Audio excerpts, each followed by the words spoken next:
Hello and welcome to another video review. This is Shadow of the Tomb Raider for PC, Xbox One, and PlayStation 4 currently, although a Mac and Linux release are apparently in the works. What you're seeing here is the PC version. This is a third-person action-adventure game with a stealth system and third-person shooter-style combat developed by Eidos Montreal and published by Square Enix in September of last year for PC, Xbox One, and PS4, and like I said, supposedly a Mac and Linux release are planned for release later this year, although they don't have a solid release date for them yet, so we'll just have to wait and see on that. But as for the game itself, it is a sequel to Rise of the Tomb Raider, and it is the third game in the rebooted Tomb Raider Survivor series, and like the previous two games, it was pretty well received upon its release, although not as well received as especially Rise of the Tomb Raider, and even to some degree the reboot from 2013. But how is the game really, knowing what we know from, of course, the Tomb Raider reboot from 2013, and more importantly, Rise of the Tomb Raider, which was a pretty noticeable improvement over its predecessor? Does it continue that trend and become better than its predecessor, or does it do something else entirely?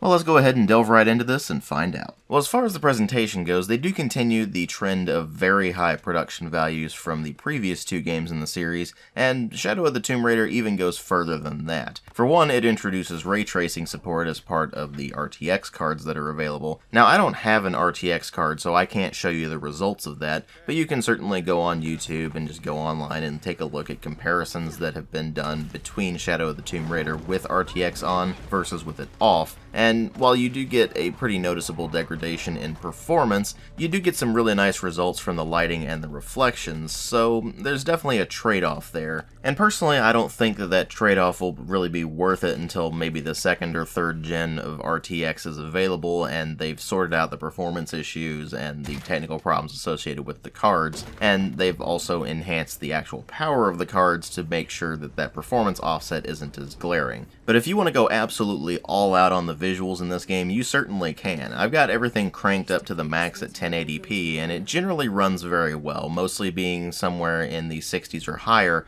although occasionally I did see drops down to the 50s, so it just depends on what you're looking at and how much is going on screen. But it never really negatively impacted the gameplay, and it looks positively fantastic to boot, with extremely detailed modeling, generally pretty high-res textures, some fantastic shader effects, and a lot of attention to detail in the environments that really just makes them look great. Now, the only real negatives are with regards to things like the animations, which range from generally very well done in terms of cutscenes or lip syncing, at least as far as the main cutscenes are concerned, all the way to rather meh in terms of the animations you'll see just wandering around the various hubs, as well as particularly the weapon handling animations, which just don't look very good at all. Unfortunately, a lot of them are just ripped directly from the previous two rebooted Tomb Raider games, and they didn't look particularly good in those either, so when you carry those over to this one, they still don't look very good, and you add in some new animations that just look about as bad as those, it's pretty difficult to not be disappointed with them for not taking the effort to actually improve those when they went so all out on the rest of the visuals.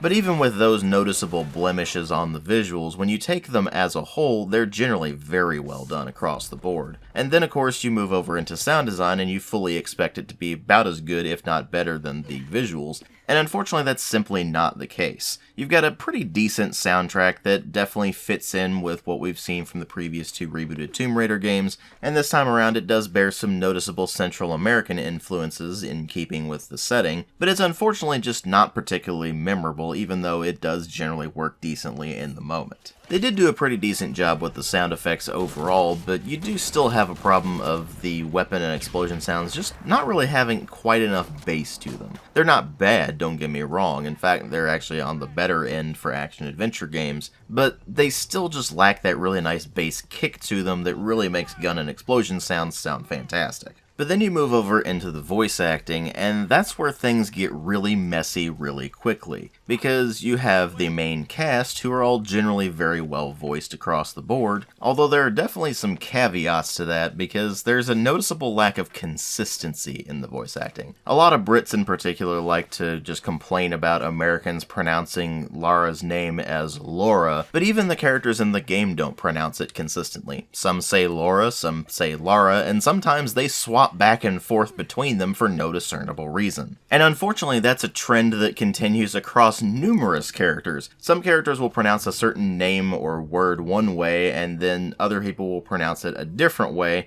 but then they'll just end up swapping back and forth in the midst of a single conversation for no discernible reason. And that sort of thing indicates a problem with the voice direction, because it's not just the pronunciations of certain words or names, it's the way that characters do various inflections on words, where they're trying to convey certain emotions, or lack thereof in some cases, and most of the time, regardless of what they're saying, they just come across as fairly disinterested. And unfortunately, that's a trend that's not just across the various random NPCs that you'll run across when you're wandering around the hubs, but it even extends to the main cast in some regards, and it just means that it makes it that much more difficult to really get invested in what's going on. And ultimately, that's just a major letdown in what is otherwise a generally very well done presentation overall. But even with that disappointment in the presentation, what really matter here are the story and the gameplay. And the story in this takes place after the events of Rise of the Tomb Raider, and now Lara and her friend Jonah have now basically dedicated themselves to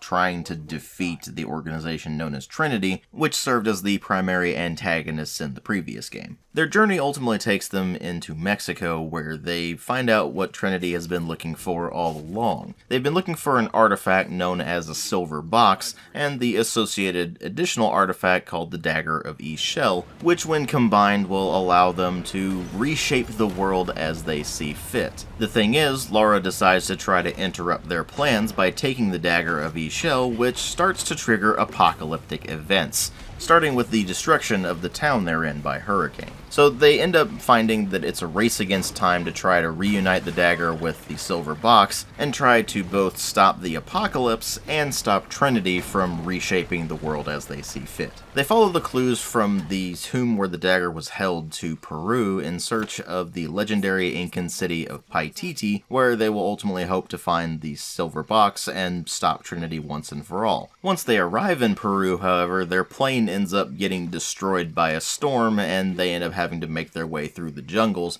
to find the city on foot, and they find out that things are a little more complicated than what they thought in the first place, at least as far as Trinity is concerned. The organization's entire existence, in fact, is tied in with the Lost City itself, and of course the silver box and the Dagger of Ix-Chel that they were working with to begin with, and they find out exactly why the organization is doing what it's doing, although it does end up being the pretty tired, rote excuse of the big, shadowy, evil paramilitary organization doing what it's doing because they feel it's necessary for the greater good. And while I do appreciate their attempt to try to humanize the Trinity organization and try to make things a little more complicated than just go stop the evil bad guys from doing evil bad guy things, it just doesn't end up working out all that well in the context of the game. And it really doesn't help that they introduce new characters in this one that are just not really all that interesting, and the characters that they retained from the previous games just aren't given anywhere near as much development as was actually implied by the developers. And when you combine all of that with some pacing issues where the game is a bit longer than it really needs to be, and the characters themselves have problems with the voice cast direction making it a lot harder to get immersed, it just means that the story for the most part ends up falling flat. And of course, the cherry on top of all of this, which has been complained about many times by many people, but I felt I should mention it, is that despite this being the end of Lara's origin story as far as the Survivor timeline is concerned, she does not end up looking like her classic self by the end of the game. She doesn't have the dual pistols thing going on. She's still using a bow like she always has been throughout the entire Survivor series,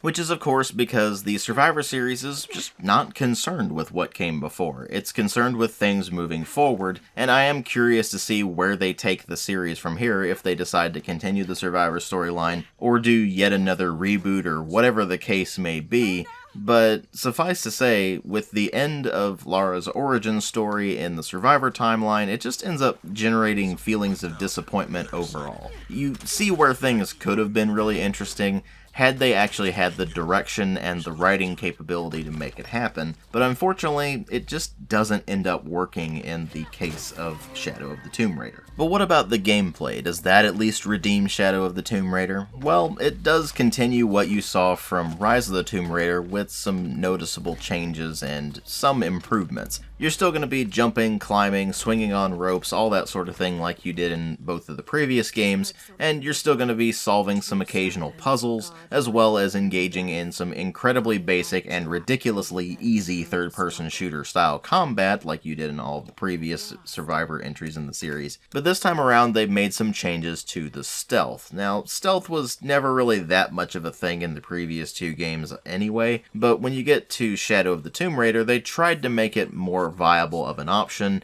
and in some cases they outright force you to use the stealth system, which gets incredibly irritating, I might add. But the idea is that, of course, you can hide in bushes, you can hide in the water, you can hide behind rocks, or whatever the case may be, and you can also slather yourself in mud and then hide up against muddy walls, and then you're effectively impossible to see at that point. You can use various stealth takedowns from any of those positions to try to eliminate the enemy forces and try to get through the entire environment unseen, but as long as you have weaponry, it's really not that big of a deal. It's only when they take away all your weapons and force you to use the stealth system that you really start to see the cracks in that system, and that ends up being two major factors. The first of which being some weird issues with regards to enemies spotting you if you perform stealth takedowns, even if they weren't looking at you or even weren't really in the vicinity. And while some of that is certainly glitches, the majority of it is simply because when you perform a stealth takedown, you're no longer in stealth, so that's something to keep in mind. And the other more important part of it is that the stealth system ends up being more of a roadblock than anything else. If you were just able to use your guns, for example, then you could just plow through all the enemies without a second thought. They pose basically no real threat to you, even on the hardest difficulty setting. So the game tries to remedy this problem by forcing you not to be able to use any of your weapons and forcing you into using the stealth system instead, and that just ends up meaning some artificial difficulty that's really not all that difficult, it just requires a bit of patience. Beyond the mostly ineffectual changes to the stealth system, they also did some slight overhauls to the movement mechanics. So, for example, the swimming has been pretty much completely overhauled to be a much more important part of the game, and you even have swimming stealth this time around, which is just obnoxious, because you're trying to avoid piranhas and, to a lesser degree, eels, because at least you can deal with the eels. You can't do anything with the piranhas, they just instantly kill you. And then you can also replenish your breath at various air pockets that you'll find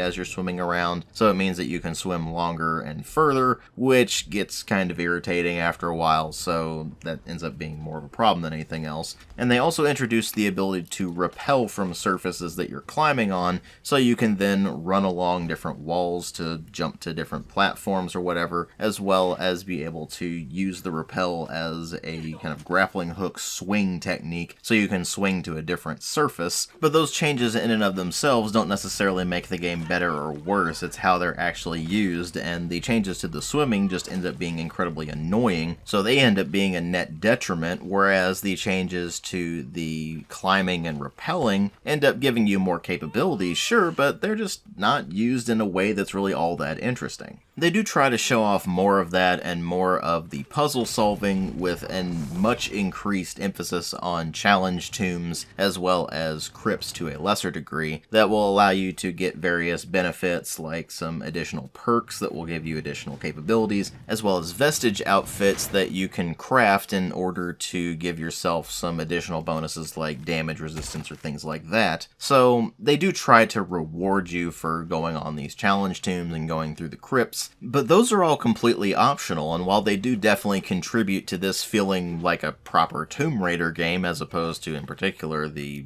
original game in the reboot series, they just don't really help the game out all that much and just end up actually padding out the game's length more than anything else. And speaking of padding out the game's length, there are a bunch of side quests you can go on, but they just never really seem to go anywhere, and they certainly don't affect the main story at all, so they just end up being completely optional, and thus it it ends up being a matter of if you want to go on these various side quests, then you certainly can and get some additional benefits like, say, some crafting materials, or maybe you'll get a perk, or maybe you'll get a vestige outfit, usually a vestige outfit or some crafting materials. And that just ends up making the rewards for your efforts somewhat underwhelming, and it really doesn't help that really none of the side quests are all that interesting to begin with. I mean, sure, you can use the crafting materials to create all the various upgrades for all of your weapons and craft the various vestige outfits, but most of the vestige outfits really don't provide enough of a benefit to matter, and unfortunately the weapon upgrades just don't really make a huge difference in the actual performance of the weapons, and a lot of that's just due to the fact that the enemies are incredibly easy to beat in general. In fact, the only thing you might use a lot of the crafting materials, and especially the treasures for, is to convert them into currency that you can then buy various upgrades or weapons or sometimes even tools from the various vendors with. That is something that did change from the previous two games. You now have two major hubs that you can go to do some shopping, to do the side quests, and just wander around and find various